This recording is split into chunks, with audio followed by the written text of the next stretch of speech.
Tata, and welcome to the TNA Post Show. As always, I'm joined by the one and only Burt Macklin.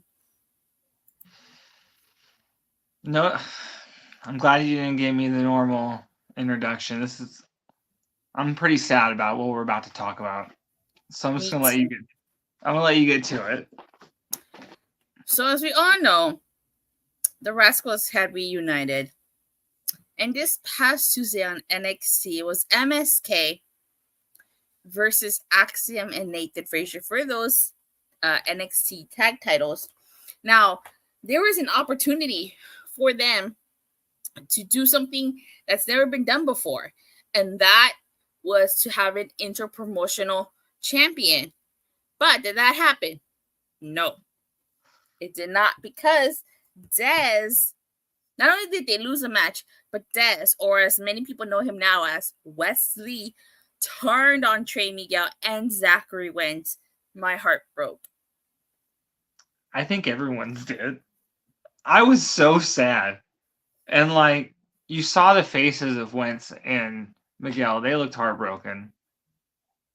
They did. And I love how, God, blank on his name. I like how Luke Joseph, I think that's his name. I'm blanking on the name. What's his name? Vic Joseph. Yeah, Vic Joseph, yes. He was, the way that he sold it as well, just like a typical commentator, face commentator was, he just sounded so pissed. And, I like how the crowd reacted as well, just because, he turned on two people from TNA. So, this was huge. This is very sad. Yeah, very sad. My heart broke. But I wonder if this opens the door for Myron Reed to come back. I would hope so. And I also just think, too, like, this is just more about the Rascals being there, this partnership just happening to take place. I think they maybe, I like to think they might have always had this heel turn plan. So, you know what I mean? Maybe last minute, the Rascals were collateral damage just because of this partnership with NXT now. I'm curious for what's this reasoning. Me too. I feel, okay, I don't watch NXT on a weekly basis. That's no secret here. But I think that, and this is just me speculating, I think that maybe Dez was angry at the fact that, Nash Carter, or Zachary Wentz, as we know him, got fired. And pretty much because of him getting fired, they had to relinquish the tag belts. They left them alone. Trey Miguel wasn't there. Where was Trey in TNA? And I think that's probably his reasoning, that they left them alone. Where were they when he needed them the most? Yeah, I'm okay with that typical heel answer if he cuts that promo, because he was basically alluding to that when he was attacking them. So that's fine. Maybe he felt abandoned. Yeah, maybe he did. That's probably why he turned on them. But can we talk about Joe Hendry pulling an Eddie Guerrero? Oh yeah, the chair spot. That was pretty funny. Yeah, it was. On a happier note. That was a much happier note. Yes. I actually really dug that. I think that was fantastic done. But Joe Hendry, my God, like, I'm digging his rivalry with what is it, Gallus? Yeah, Joe Coffey and Gallus. Yes. It was Joe versus Joe, a battle of the Joes. The NXT crowd, he was very over. The whole arena was singing along to his song. So, and he then revealed also that he will be in NXT for a while. So, I'm digging this. He continues to grow in popularity. So you have to wonder. We're gonna keep asking, when is he gonna be a world champion? Because at this point, it doesn't hurt him that he's not. You know what I mean? It shouldn't be that the belt makes the person. The person makes the belt. Yeah. Well, Joe Hendry was victorious. He got big win over Joe Coffey. So very happy for Joe Hendry. I'm so happy for him. We need him to be a world champion soon. They need to pull the trigger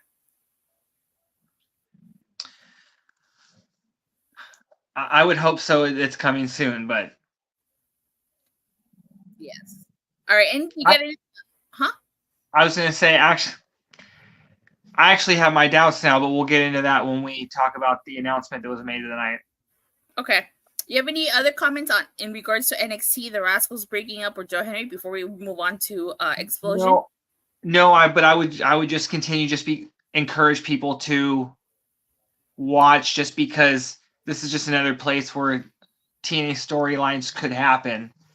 Just because now that they're working together, so you don't want to miss anything. So I would continue to watch. Are you trying to get me to watch NXT on a weekly basis? This whole week I've been live streaming. I'm just talking to people in general, and and obviously you're watching as long as TNA is working with them. So that's just really what I mean. Actually, I'm not. I just watch the specials. Okay. Anywho, Explosion. I hate the fact that we're back to the one match format. I don't know why, but we had the Around the Ring segment. This time was Trent Seven. We learned a couple things about Trent Seven. He learns his favorite chants are "This is awesome" and "Fight forever." I always appreciate the Around the Ring segments. The match we had was Rich Swann versus Reverso. I actually like this match. I thought it was a really fun match. AJ Francis on commentary. AJ Francis saying what I've been saying, what we've been saying this entire time, Burt. We've caught a lot of things on this show. No one gives us credit for saying that. What did he say? What did he? He said that it's time him and Rich Swann. Go after the tag titles. That's what we've been saying this entire time. Yeah, I can't believe I missed that. Yes, you're completely right. And I like how the whole time he was putting over Rich Swann a lot. Like, just talking about how Rich is in the best shape of his life. You know what I mean? Like how good, good Rich has been, like how Rich even said that he saved his career. There was a lot to like, and yeah, him finally saying that, we did call that. And while I don't want it to come at the expense of ABC, I don't mind, because I do think, because the main thing that stuck out to me is AJ Francis pointing out that Rich Swann could be a Grand Slam champion. So I really want to see that happen. Yeah, he said the tag titles is the only title that Rich Swann hasn't won. So I would like to see that. I really like when he posed like HBK. Did you catch that? When he posed like HBK? Oh, yeah, and Hannah Fan alluded to that. I also like on commentary, I forget what the lead-in was, but Gia said, "Oh, that's just Rich," and AJ Francis was like, "Oh yeah, that's his name, just Rich." I was like, "That's really good. That was funny." Gia's really good on commentary. I wish they had 2 matches like they used to, because she's the one that gets to call him on Explosion with Hannah Fan. So I wish they would go back to the 2-match format. I don't know what they had it for 2 weeks, and what did someone say it wasn't working? I don't know who would say that. And you know what disappoints me, and I've wasted so much saliva talking about this, and I'll say it again right here because I haven't said it in a while. They could do so much with Explosion. So much more. Explosion is 40 minutes. Take out all that rewind stuff. You could do matches you could have #1 contender matches for the digital media title. You can have PCO defend the digital media title every single week on Explosion. I don't understand why they don't do so much with Explosion. You could do so much more. So much more. Those qualifying matches you could have for the Ultimate X match? You could have one of those on this upcoming Explosion. I don't understand why TNA does not utilize Explosion. That's what they should have done, because if you put something on there, the only way to see it is through the app, then you know what I mean? It entices people more to get TNA Plus. So they should have put qualifying matches on there. Right. AJ said first class coming after the tag titles. Yep, we said that. See, I feel like people watch our show. We've been saying that for weeks. We said that a while back. That they should go after the tag titles. All right. Tonight's show kicked off with the JDC in the system cutting a promo in the ring. They're basically talking about how they're going to bounce back after losing pretty much all their titles. Now, Moose calls out Mike Santana. And I don't know, but is he officially challenging him to a match next week? Well, all I know is, and I can't believe he said this because, and this just took me back to my growing up. This line traumatized me. I'm pretty sure he said he basically called Mike Santana Old Yeller. Yeah. I was like, okay, I don't like that. That movie scarred me growing up. So, because if anybody knows what I'm talking about, in the movie he shoots Old Yeller. Yeah, he has to. It's very tragic. So I didn't really like that line. I've actually never read the book or seen the movie, but I know what you're talking about. It was, but real quick, because there was a lot I liked, other than the line I didn't like. There was a lot I liked about this promo. I continue to like Alicia being the leader. She spoke first, and you know what I mean. I'm gonna continue saying she is the only winner, so she should speak first. But I do like how they all spoke. Like Eddie Edwards said that they're still the best. You know, them losing was a fluke. Brian Myers said they're the best faction. My favorite line though was JDC just telling the town to shut up. That's all he said. He said, "Shut up, town." I thought that was very funny. You know what I mean? Like, I never heard a heel say that, but yeah, he just shut up. And this, I don't know if to me this is not pay-per-views. This was the loudest crowd for a TV show I thought all year. They were very, very vocal, especially during this segment. The system was getting heat. Like, you could barely hear Alicia talk when she had the mic. They were booing so loud. So this was good stuff. I don't think they're gonna get the titles back. You know, maybe they will. I don't want them to break up just because they are a really good faction. It does seem like the crowd kept interrupting the system here. And I do agree, Lish speaking first. I mean, she's the only member holding gold, so it makes sense that she talks first. Io saying the system trying out for the USA Olympic team. That's true with all that patriotic gear. Yeah, that dream team gear almost. It's pretty tight. Mm-hmm. But like Moose says, at the end of the day, you always trust the system. Very good promo. All right, next, Jonathan Gresham's being interviewed backstage. And I saw on Twitter that this interview threw a lot of people off because all of a sudden Jonathan Gresham is normal again. Now, it seems to me like they're doing maybe how can I say this? Dr. Jekyll, Mr. Hyde type of thing here, like a split personality, alter ego, because he says that he's been gone for a while because he hasn't been feeling well. And when Kushida interrupts him, like, he attempts to shake Kushida's hand, but Kushida's like, back the hell away because, like, he's been trying to find a cure for this ink and stuff. So I'm very intrigued to see where they go with this whole alter ego, Dr. Jekyll, Mr. Hyde type of thing. Like, what were your thoughts on this? Yeah, at first I was like, oh, that's kind of lame. They're just abandoning the gimmick. But then immediately I went to, oh, this is, like you said, or almost like a Bray and the Fiend, you know what I mean? A character having like an alter ego.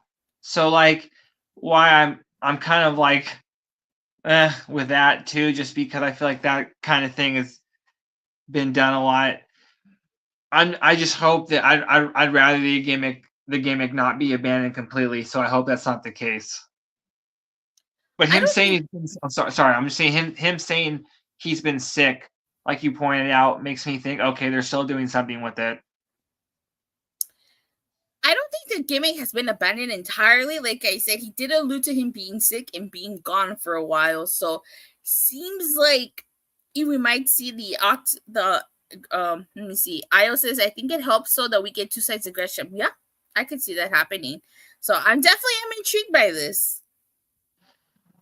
Also because too, like if he's saying that Jonathan Gresham has been gone a while, that's true. But him as that octopus character, I wouldn't classify. I wouldn't define. I wouldn't say that he's been gone a while. I wouldn't define a month. Like, didn't he wrestle like a month ago? Yeah. So yeah, like so him being sick now that makes me even think like him saying Jonathan Gresham was sick, and like the character when he had the octopus and the ink was him being sick. You know what I mean? Like Yeah. I think there's more to this now that at least I hope there is. Than like you said, like I said, him and banning it completely. Dr. Jekyll and Mr. Hyde. All right. So next again, it's Speedball Mike Bailey. Now he brings up the fact that the X Division represents the best in pro wrestling, and he mentions the iconic three-way matches to the unforgettable Ultimate X matches, and like he basically is talking about the Ultimate X match, then these qualifying matches, and basically he inserts himself in a qualifying match because if he doesn't win, he doesn't deserve to be X Division champion here. So, what are your thoughts on this? Well, on one hand, I was like, "Oh, that's pretty dope," but then on the other hand, it's like, well, it's kind of dumb because I wouldn't think that they were going to have him lose. So I'd rather get one instead of him taking up a spot in the qualifying match. I'd rather get somebody new. But it was still pretty cool. His match was really good later in the night. So this actually leads into the Ultimate X qualifying matches: Trent Seven versus Jake Something versus Speedball Mike Bailey. I have to say, like, what I thought this was a fantastic match. I liked it. I can't help but to feel that, and I don't mean this in a bad way. I don't mean this in a bad way, but I can't help but to feel like kind of like you said, like I feel like this was not necessary for him to insert himself in this match, because the whole X Division Ultimate X match was to determine the number one contender. And I just feel like you could have given that spot to someone else. Like poor Jake Something, I felt like deserved the spot in this match. Jake Something was the one that got pinned. Now, I wonder if he is going to turn here, because with all these continuous losses, he hasn't done much. He's just been kind of there. So I wonder if all these losses are going to eventually turn Jake Something heel. Well, these are all qualifying matches to get in the Ultimate X match, right? Yeah. And the Ultimate X match usually has like what, 5 or 6 people? Mm-hmm. I could see there maybe being more chances to get in, because I don't know. That's a lot of people, you know what I mean? And I would think that at least 2 of the people we saw in this match would be in that match because, the roster is big, but it's not that big, But no, this match was really good. There was this one spot where Mike Bailey tried to do this, like the move where you like hang on the ropes and almost do like a kick. And like Jake Something caught him in like a powerbomb position, threw him into Trent Seven, and then hit a powerbomb on the apron. Like it looked pretty. At least one spot, or at least a couple spots in the match, they always give Jake Something where they make him look like a monster. So yeah, I do agree. He doesn't have the wins to show for it, like you know what I mean, to back it up. Yeah. So I do think a heel turn, should have been done a while ago. So I hope that's coming any day now. They definitely teased it. My favorite spot in this match was when Mike Bailey was actually choking Jake Something, and he did a freaking power bomb to Trent Seven.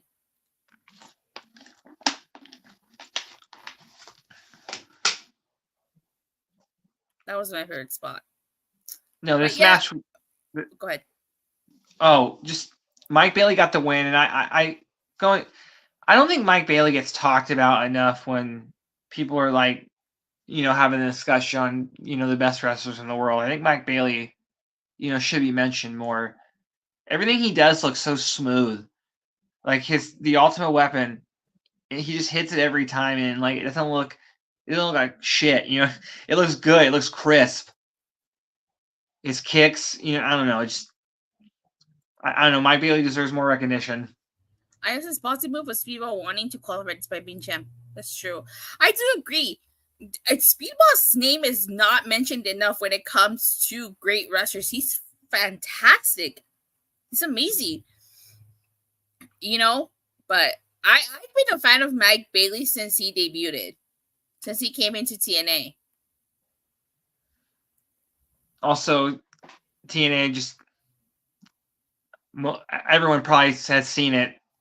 The TNA just knows how to do a triple threat match. I think they put on the best triple threat match in history, going way back to AJ Samoa Joe and Christopher Daniels. They just always know how to put on a triple threat match. Like, this match was really good. Like, they know how to script them. Like, the people are in the right spots. This is just a really fun match. Why am I not surprised you mentioned Christopher Daniels versus Samoa Joe versus AJ Styles? Well, I think when people talk about triple threat matches, I think that's one that usually gets mentioned a good amount of the time. It does. All right. So next we get Tasha Steelz cutting a promo, and Giselle Shaw interrupts her. Now, Giselle Shaw brings up the fact that Tasha Steelz has stolen 2 victories from her, and she has. And so Santino Marella makes a match next week and there's going to be extra referees. And you can tell Tasha Steelz feels offended by this. I don't blame Santino Marella for having extra referees. I mean, she held on to the ropes on Explosion last week so that she could beat Giselle Shaw. What she said, it's only cheating if you get, she called her a thief, and it's only, she says she's stealing, and it's only stealing if you get caught, according to Tasha. The whole time, something that stuck out to me is just Tasha, she had, this promo was money. She cut it, and, she's looking like the top heel again. And she said that she's going to climb her way back to the top. And I think last week she said that she has already had she's already had 2 matches against Jordynne in this reign, lost. But I do think that she is going to be the one to beat Jordynne. I think they're positioning her to do that. I think she'll beat Giselle again, whether she cheats or not. But I think she'll beat Giselle, and then they will, will continue building her up until she eventually takes the title off Jordynne. I think it's going to be the opposite. I'm rooting for Giselle Shaw, but I wouldn't mind Tasha Steelz either. Well, I just think just because Giselle's a face right now. Understandable. And Jordynne's a face. You know what I mean? I'm just always thinking with that logic, but things could change. Yeah, that's understandable. All right. So next, Hammerstone expressing interest in entering the Ultimate X match, and Santino Marella gives him this opportunity. It seems like it. Now, Eric Young says that they got some unfinished business. So could you imagine Hammerstone in the Ultimate X match? Yeah, because I just think that he would probably rip off one of the posts, not even have to climb, and just have the Ultimate X come down. You know what I mean? I think he's that strong. Yeah, it was very fitting when Mike Bailey said this was the best division, and then you have Hammerstone, who is in the world title scene, around that, and him wanting to be in the X division. He did say he thought it was cute, which I thought was funny. He's intrigued, but him wanting to be in that match says something. You know what I mean? Look at the greats who have won that title. So I really like this. Joseph Boza says this would be the biggest win for Giselle since we started cheering for her. I've always cheered for her, even when she was a heel. The size of Alexander Hammerstone with his speed would be interesting in the Ultimate X match. I agree. Josh Hammerstone in the Ultimate X match would make for a great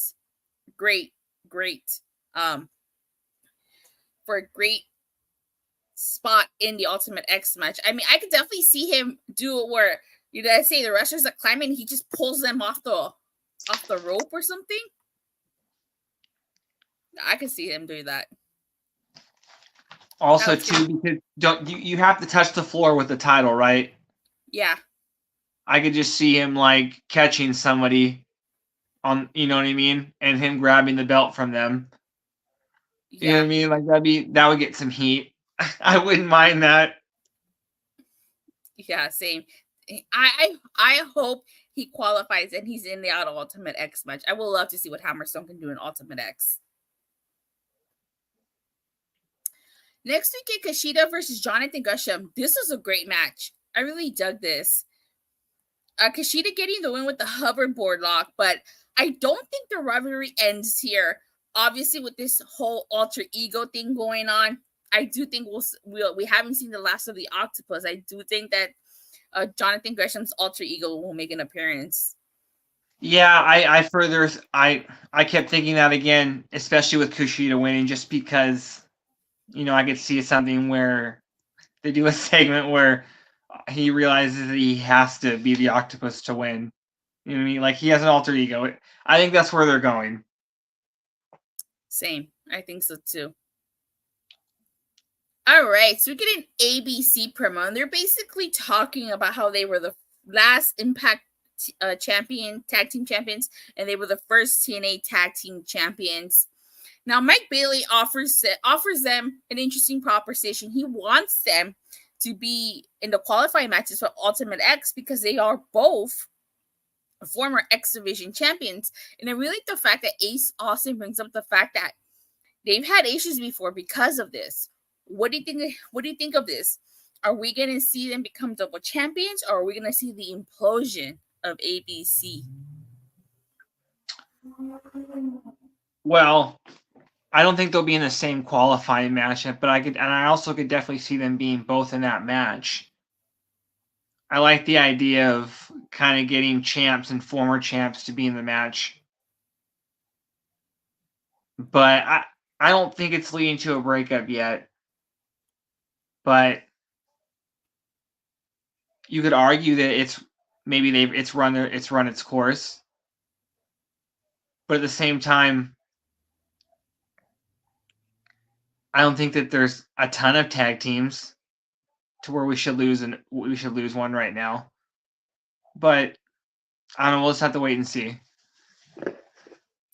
Definitely. I'm very curious because they did have issues. They kind of just came together, before they challenged for those tag titles. So they did a similar thing in NXT where Nathan Frazier was going to go after the speed title, but Axiom was saying, and it was right before their tag team title match, and he was saying, "Oh, can you handle it?"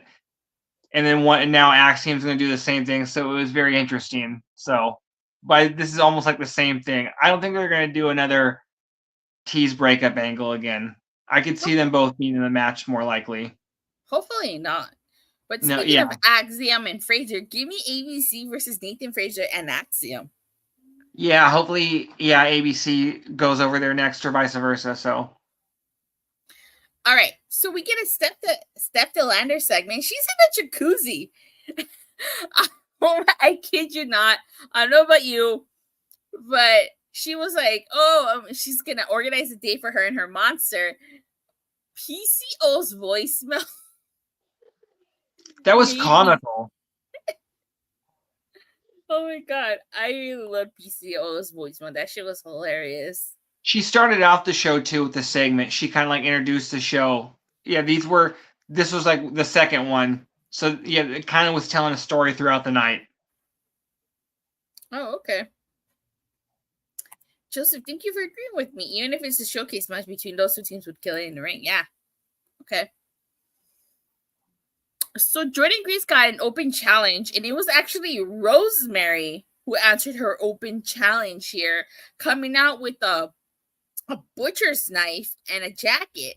Seems like we've got a different side of Rosemary. And I thought this was a great match. Apparently, this is a first time ever match. But Ash by Elegance ruined this match by attacking them with a kendo stick. So, are we going to see a triple threat for that knockout title at Emergence? Wait, they said this was a first time match? They didn't say that. They didn't say it outright, but they kind of alluded to it. Because I was a little underwhelmed at the fact that Rosemary came out, but if it's the first time match they've had, I don't mind it. And yes, I do now that you said all that, I do think we're going to a triple threat at Emergence. Let me see. It feels like Matt is jealous that Steph was his indie queens on the indies. He's jealous that Steph is more to PC. Oh, I have a question once we get to the Cardona segment. Okay. And I think that I don't think Ash will be pinned in that match just because I don't want her to lose back-to-back times if they're trying to build her up more. But yes, I do see it going to a triple threat. I think you're right. It's interesting here because you have Rosemary who pretty much wants Ash's head on a stick, because she took out Havoc. We haven't seen Havoc since Ash by Elegance attacked her and took her out. Mm-hmm. And at the same time, Ash by Elegance wants that Knockouts title. So interesting intertwining of stories here. Alrighty. So Josh Alexander finally tells us why he did what he did. It will be interesting to see who in the end takes the Knockout Championship for Jordynne. Does Jordynne lose it to Ash? Well, Burt just said he thinks they're building up Tasha Steelz to take the title off of Jordynne Grace.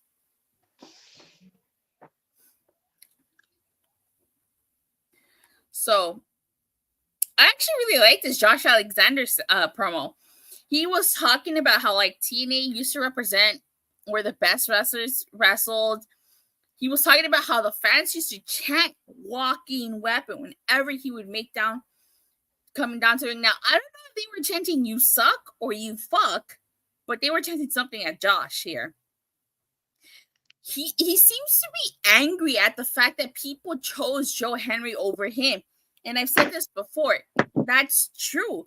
I mean, when Joe Hendry was in that match at Summerversary, people weren't rooting for Josh. They were rooting for Joe Hendry. They were in Canada, Josh Alexander's home country. And who were the people rooting for? Joe Hendry. With all these mention of the people, he kind of sounded like freaking Cody Deaner talking about the people. And he says that Joe Hendry can't even lace his boots up, even on his worst day.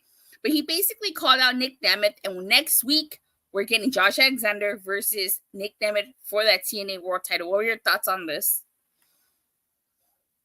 Well, I like everything Josh says. It's fucking really great shit. Even though it's very typical, I like when the heel blames the fans. He's right. They turned on him. What happened? But why are they doing this match this early? Just because I do think Josh is going to win the title before Joe. See, Josh is speaking truths. I just don't. It's very. I think something's going to happen. I don't see Nemeth winning clean, and I don't see Josh winning next week. Josh said that the red carpet to be rolled out, but it wasn't. Now he will get Nick next week. He agrees with you. Surprises matches on TV considering merches is on the 30th. You sold out chance. Who did he sold out to? Yeah, I was a little confused by the sold out chance. I am confused as to why this is next week when merches is on the 30th, like Joseph said. I don't think next week's match is going to have a clean finish. I think there's going to be some shenanigans involved in this. I could definitely see Josh Alexander give Nick Nemeth a low blow and, purposely lose the match because Nick Nemeth was about to beat him. I could see that happening. There also could just be a Knockouts World Title match and then the Ultimate X match at Emergence. You know what I mean? There might not be a World Title match.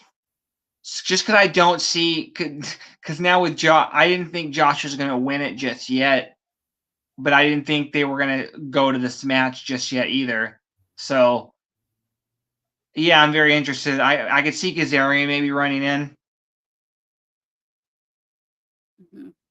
Because he alluded to earlier, he doesn't know. I think he said that he should be getting the match. He cut a promo earlier saying he's the king of TNA. He should be the one in this match. So I just don't see Nemeth winning clean. Actually, the Frankie Kazarian thing you're talking about was after this. Where Okay. Frankie Kazarian called himself the daddy of. He called himself a daddy. He says daddy eats first, and he's a king of TNA. And he does say that he's gonna find some way to get himself an opportunity at the title. So maybe you're right. Maybe Frankie Kazarian does call shots to Alexander this match. You know, who knows? I mean, there's so many ways this match can play out. I'm definitely intrigued. Yeah, that could be an also potential triple threat with Alexander, Nemeth, and Josh. I don't think they'll do 2 at Emergence, but no, that's also a possibility down the line. Yeah. All right, we get our second Ultimate X qualifying match. It's Casey Navarro versus Zachary Wentz versus Dante Chin. Now, I don't know much about Dante Chin. I'm not too familiar with him. As I said earlier, I don't watch NXT on a weekly basis. So I'm not familiar with I knew of him, but I'm just not familiar with him. So I thought this was a great match. I thought this was a great showcase of the X Division. I thought Casey Navarro shined in this match. I wish they would have said the date, but yeah, he has wrestled Impact and TNA once or twice. They talked about it in the match. I don't know where he wrestles predominantly, but I always thought TNA should have signed him before. But yeah, he looked good. I haven't seen much of Dante Chen in NXT either. I do watch NXT, but he's had a few matches. I think the last one I remember him having was against Lexis King. I don't remember who won that. But yeah, no, this was a really good match. I'm glad Wentz won. And Tom talked about it. They needed a win this week. I also spaghetti and I just getting the title shot before him. Dante recently challenged Ethan Page on NXT. Oh, really? Okay, I didn't know that. Casey Navarro has wrestled on Impact before. He actually challenged Laredo Kid on the Countdown to Under Siege back when Laredo Kid was digital media champion. Okay. Which was a great match. I recommend everybody to go back and watch it. Fantastic match. But I have to agree, Casey Navarro shined in this match. I am so sad that they haven't signed him to a contract yet. Agreed. But Zachary Wentz picked up the win, and I'm like commentary said that he definitely deserved it after poor Dez turned on him. So we get another Steph Lander segment, and she's basically in her hotel room, and it's not PCO that shows up, it's Matt Cardona. And he kind of questions why SCL has been avoiding him. And Mark Cardona, you could tell, has PCO being held down. I don't know by who, it doesn't show. But he says not to mess with his property. So this is definitely going to be a feud for SDL. And I question whether SDL is really going to stay side by PCO or she's going to turn on him and realign with Matt Cardona. Who do you think it was that was holding PCO down? Who do you think it was? I don't know. Do you think it's somebody in TNA? Cardona called Steph his property. What was your question, Io, by the way? Maybe. I don't think so, because they always say when it showed his face. He had tattoos on the arms. Okay. Trying to think, who could it be? I wonder he had tattoos on his arms? Yeah. Okay, I'm trying to think what wrestler has tattoos on his arms. I wonder why it didn't show the face. Also, how did Cardona find Steph's house or hotel room? Interesting. This is kind of when who was it? Nick Nemeth broke into Steve Macklin's hotel room. How do wrestlers that are feuding with other wrestlers always know what hotel they're staying at? I know, isn't that stalky? That's creepy. But it's almost like it's a TV show. Yeah. I don't want it to be people in TNA. I hope Cardona's bringing a couple, because I was always mad that Cardona didn't stick around. I thought he really fit TNA, And so I'm hoping that this is maybe leading to something a little bit more long term. And I hope he's bringing in, two people who are known but haven't been in TNA maybe in a while, or it'd just be very cool. Yeah. I guess we gotta wait and see. Maybe it won't even be relevant to what's going on. Who knows? Very true. All right. So before we get into the main event, we got the announcement for Bound for Glory. It's going to be October 26th in Michigan, in Detroit, Michigan, of all places. I was not expecting Detroit, Michigan. What were your thoughts on Bound for Glory being announced for Detroit, Michigan? Well, two things. First off, I'm very even more convinced that Joe Hendry won't win the title this year. Just because I thought that they were looking maybe because there was speculation, unless I'm misremembering, that BFG could be over in the UK, and that would have garnered a big pop if that was the case. If he would have won over there. So now I don't think so. Especially now with Josh turning heel, I think that's the direction they're going. Maybe, and then maybe have Joe get his big title win against the guy who turned on him. The second thing I thought of was obviously Machine Guns. Cause I think I've seen a few people, other people talking about it. Machine Guns are going to the Hall of Fame, I would presume.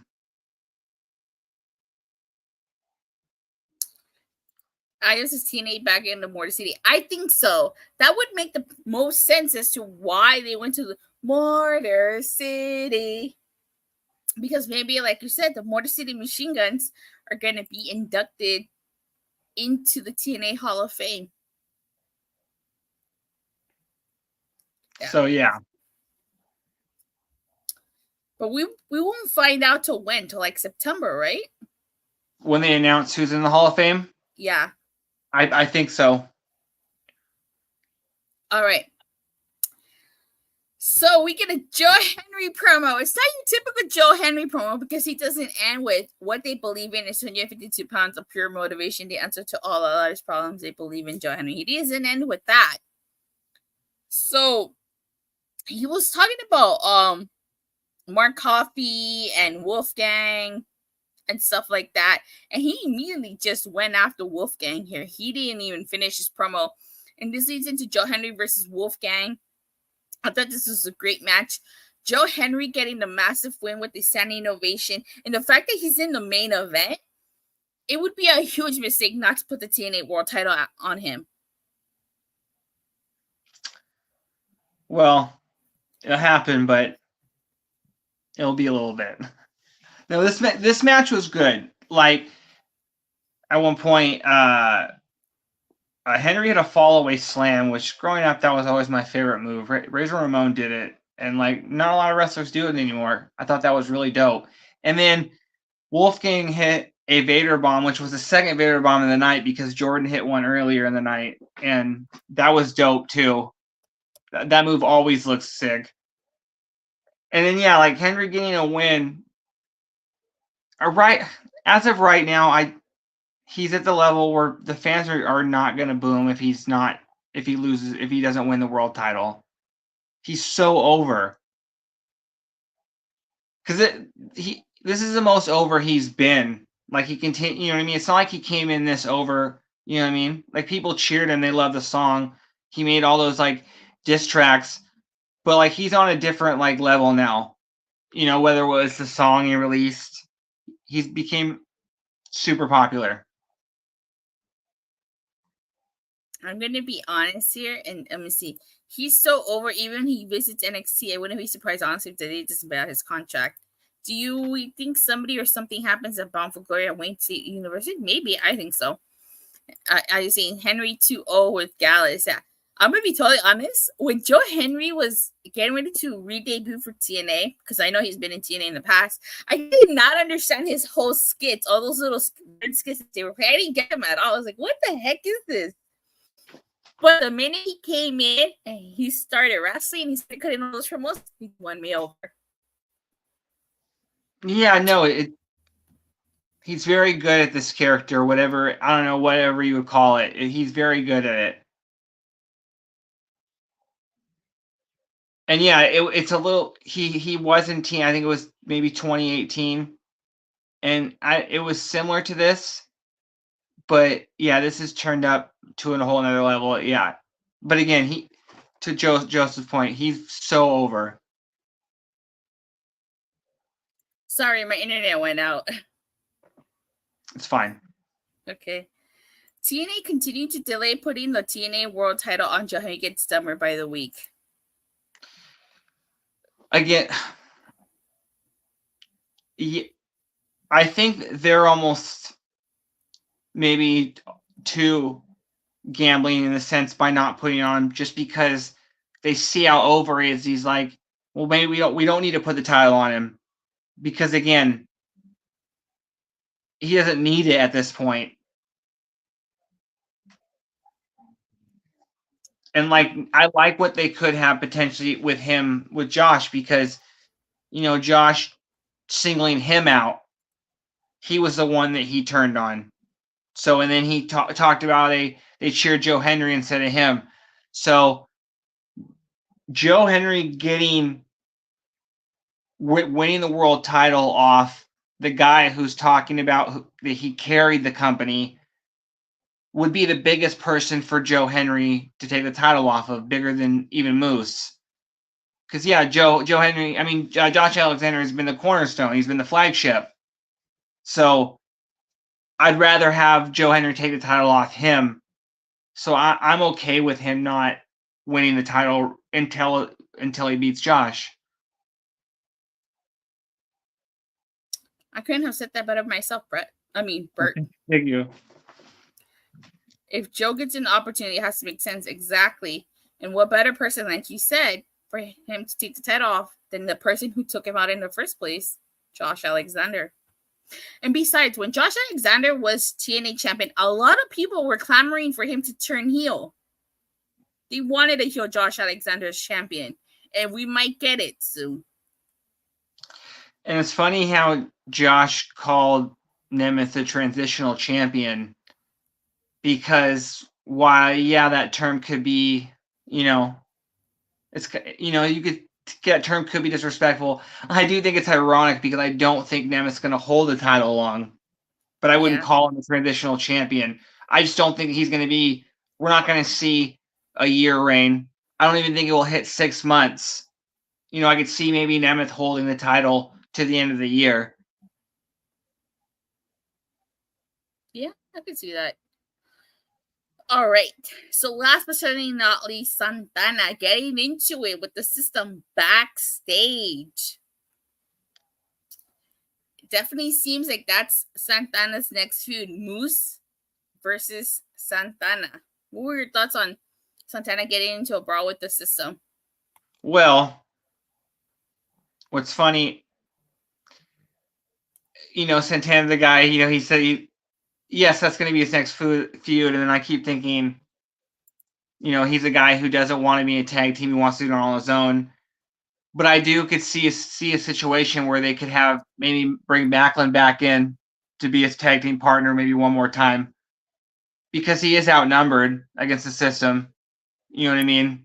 Yeah. So, and because I don't know where Macklin is, but I did think they were a good team, and just bring them together by, you know, they could just say one more time. You know what I mean? They could do something with that. But yeah, I do like this. I did like Macklin and Santana as a tag team. I think this is a way to kind of delay the systems getting their titles back, if they get their titles back, you know? But I just like TNA having multiple feuds, just because it's like, you know, like, I'm not picking on AEW, WWE, but sometimes when you go into one of their pay-per-views, every single match, because they have so many titles, every single match is a title match, and you shouldn't need a belt to create a feud. You know, you should need a belt to be on the line to have a feud. So I like how we have multiple things going on in TNA that aren't over titles, you know, but they're still really leading to matches. You know what I mean? So I think that's really good on TNA's part. Yeah, same. I like that about TNA. All right. So as we get ready to wrap up, Burt, you got any final remarks you want to say, and where can people find you? No, just on Exit, Burt Math 11, and make sure you tune in to watch us next week. All right. You can follow me on Twitter at @Datila_talk all things wrestling, WWE, AEW, TNA. I go live on my own channel, You Rangers of Wrestling, every Monday, Wednesday, Friday, occasional Saturdays and Sundays. Of course, join us here every Thursday as Brett and I talk about TNA. But thank you guys all so much for watching and for the continued support. Please don't forget to like and subscribe. Make sure you hit that bell so you get notified whenever we go live or whenever Body Sam goes live. And see you guys next week as we're on the road to emergence. Bye.